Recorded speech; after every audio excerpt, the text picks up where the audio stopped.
بسم اللہ الرحمن الرحیم الحمد للہ رب العالمین وصلی اللہ علی محمد وآلہ الطاہرین ولعنۃ اللہ علی اعدائہم اجمعین الی قیام یوم الدین۔ مختلف آیات اور روایات مولا علی علیہ السلام کی امامت کے اثبات کے لیے اور باقی ائمہ اہل بیت علیہم السلام کی امامت کے اثبات کے لیے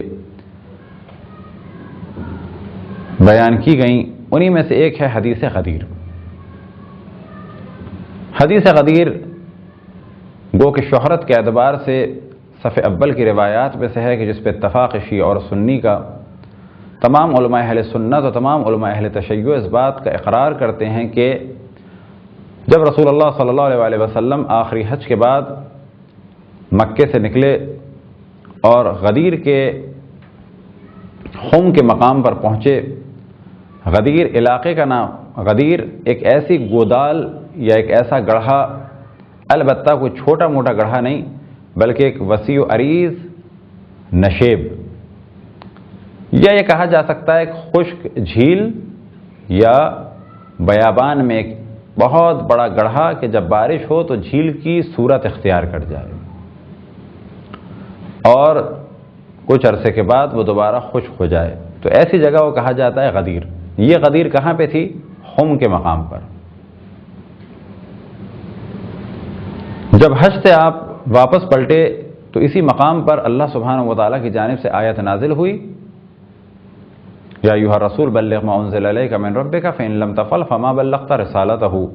اور تفصیل سے اس موضوع میں گفتگو ہوئی اسی آیت کے ضمن میں۔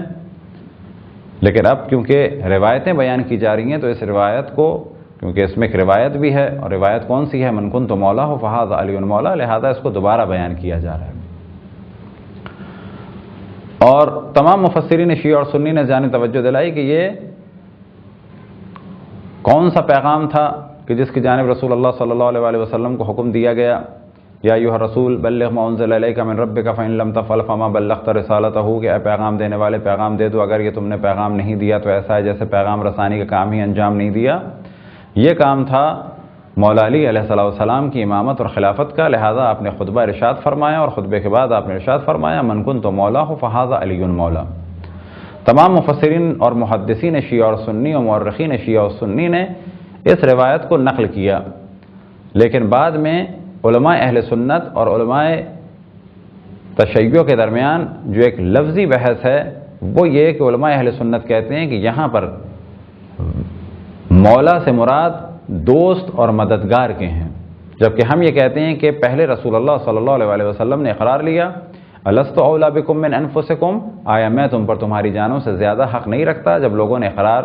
کیا کہ جی آپ ہماری جانوں پر ہم سے زیادہ حق رکھتے ہیں، تو آپ نے فرمایا من کنت مولا فہذا علی مولا، جس کا میں مولا، جس پر میں حق رکھتا ہوں، بالکل ایسے ہی حق میرے بعد علی ابن ابی طالب رکھتے ہیں۔ تو یہ روایت تمام شیعہ اور سنی کے درمیان مشہور ہے، تمام کتب شیعہ اور سنی میں نقل ہوئی، لیکن قبول کرنے کے بعد جو ایک بحث ہے وہ مولا کے معنی پر ہے، ورنہ اس روایت کو یعنی من کنت مولا ہو فہذا علی مولا کو سب مانتے ہیں۔ اور مولا علی علیہ السلام نے مختلف روایتیں نقل ہوئیں اس عنوان سے کہ مولا امیر المؤمنین نے اس واقعے کی جانب توجہ دلائی اصحاب کی اور فرمایا کیا تم اس واقعے کو بھول گئے؟ کیا تم لوگوں نے اقرار نہیں کیا تھا؟ لیکن اس کے باوجود بھی وہ وعدہ اور وہ بیعت اور وہ اقرار جو رسول اللہ صلی اللہ علیہ وسلم نے لیا تھا، بعد میں ایک بڑی تعداد اس سے پھر گئی اور مولا امیر المؤمنین علی ابن ابی طالب سے جو بیعت کی تھی اسے توڑ دیا، اور وہ وصیت جو رسول اللہ صلی اللہ علیہ وسلم نے کی تھی اہل بیت کے بارے میں اس کا انکار کیا، اور نتیجہ یہ ہوا کہ بعد رسول اللہ اہل بیت کے دامن کو لوگوں نے چھوڑ دیا۔ ایک ایسا وقت بھی آیا کہ ہر جانب سے پر اہل بیت پر ظلم کے پہاڑ توڑے گئے، اور اگر مظلومیت کا عروج دیکھنا ہے تو وہ نظر آئے گا سرزمین کربلا میں 61 ہجری میں، البتہ یہ نہ ابتدا تھی نہ انتہا۔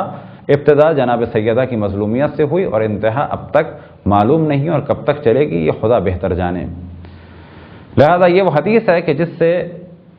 مولا امیر المؤمنین کی امامت ثابت ہوتی ہے، اور اس حدیث کا نام ہے حدیث غدیر۔ خداوند تبارک و تعالیٰ سے دعا ہے کہ بحق محمد وآل محمد ہم سب کو اپنی اپنے رسول اپنی حجتوں خصوصاً امام زمان علیہ السلام کی معرفت اور اطاعت کی توفیق عطا فرمائے۔ وصلی اللہ علی محمد وآلہ الطاہرین۔